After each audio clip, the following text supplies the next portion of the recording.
जय महामाई माँ वैष्णो रानी, जय सीताराम, हर हर महादेव।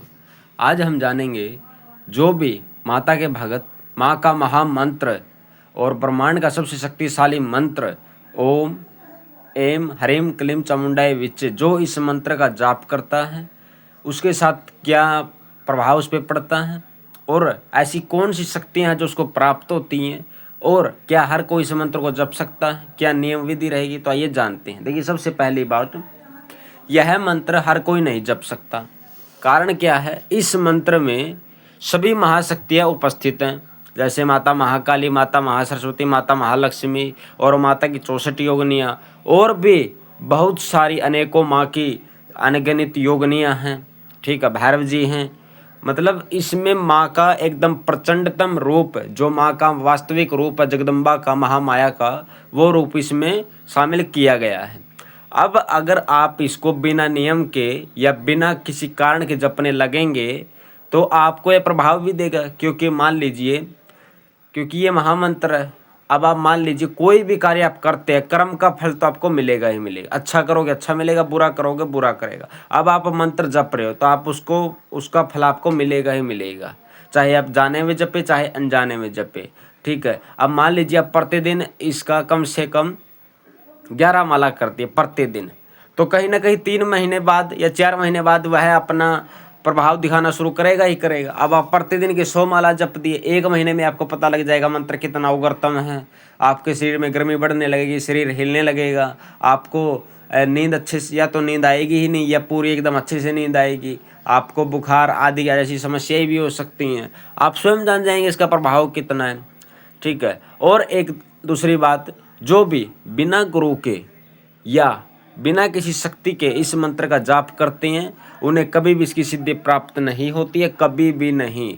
हाँ, आप इतना कह सकते हैं, आप स्वयं माता जैसे आपकी इष्ट है या भोलेनाथ जी इष्ट है या हनुमान जी इष्ट है, उनसे आज्ञा लेकर के, उनको गुरु मान करके, ठीक है, उनसे आज्ञा लीजिए कि हम इस मंत्र को जपना चाहते हैं। आज्ञा लेने के बाद, ठीक है, मंदिर में जाके एक विधान होता है कि आप जैसे हनुमान जी का मंदिर या माँ दुर्गा का ही मंदिर लगा लीजिए। आप वहाँ पे गए, माँ को नारियल चूनी अर्पित किए, 16 श्रृंगार अर्पित किए।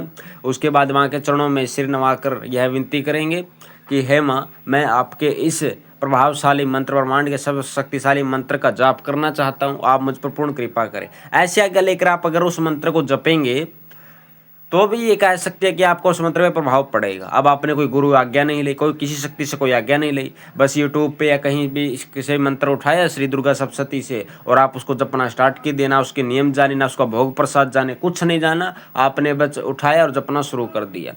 इसमें सबसे पहली बात,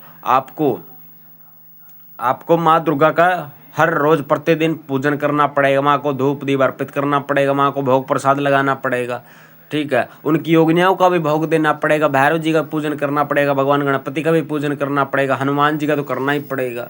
इन 4 शक्तियों का पूजन किए बिना, ठीक है, इन 4 शक्तियों का पूजन किए बिना आप माँ दुर्गा के इस मंत्र को अगर जपेंगे तो आप पर जो प्रभाव है वो उल्टा भी हो सकता है, इसलिए अवश्य जान लीजिए, क्योंकि ये 3 महाशक्तियाँ माता के साथ अवश्य चलती हैं। और आप जब भी इस मंत्र को जपेंगे तो सबसे पहले योगिनियों का प्रभाव होता है। अब योगिनियों का प्रभाव रोकने के लिए आपको भैरव जी, हनुमान जी और भगवान गणपति को प्रसन्न करना होगा। और भोग में आप ये अवश्य ये जान लीजिए कि आप माँ को अगर 2 लौंग, 2 पतासा, 2 इलायची भी कपूर पे रख के देंगे, पान के पत्ते पे माँ दुर्गा को, तो भी वो महाभोग हो जाएगा। अगर आपका सामर्थ्य है तो आप माँ को अनार अर्पित कीजिए। ठीक है, प्रतिदिन 1 अनार तो अवश्य अर्पित कीजिए अगर आपका सामर्थ्य है। नहीं सामर्थ्य तो सप्ताह में यानी शुक्रवार के दिन, जो माँ भगवती का दिन माना जाता है, उस दिन आप माँ को 1 अनार अवश्य अर्पित करें। दीपक तो आप माँ का प्रतिदिन जलाएंगे, कम से कम 3 दीपक जलाएंगे अगर आप इस मंत्र को जपते हैं तो। एक हनुमान जी का, एक भैरव जी का, एक माँ दुर्गा भगवती का।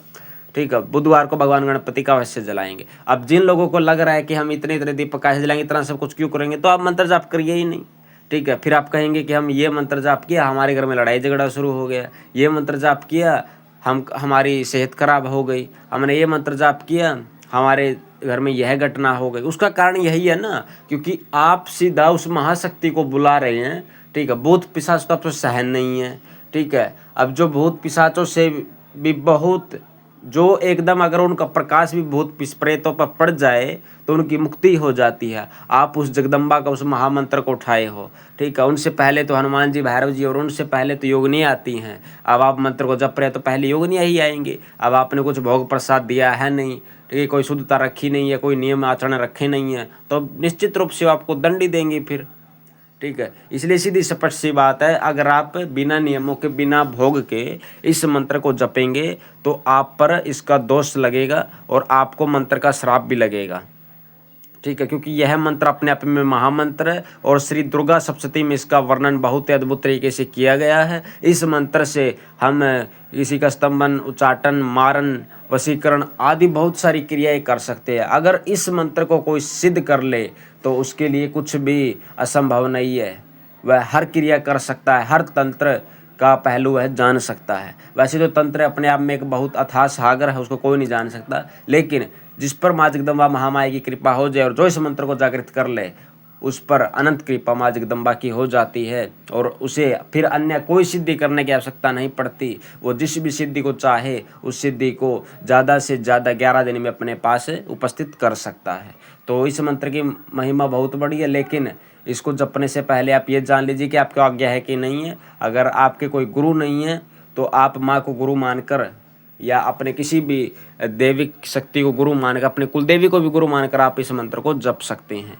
इसलिए अगर वीडियो अच्छी लगी तो चैनल को सब्सक्राइब अवश्य कर दे। जय माता की, हर हर महादेव।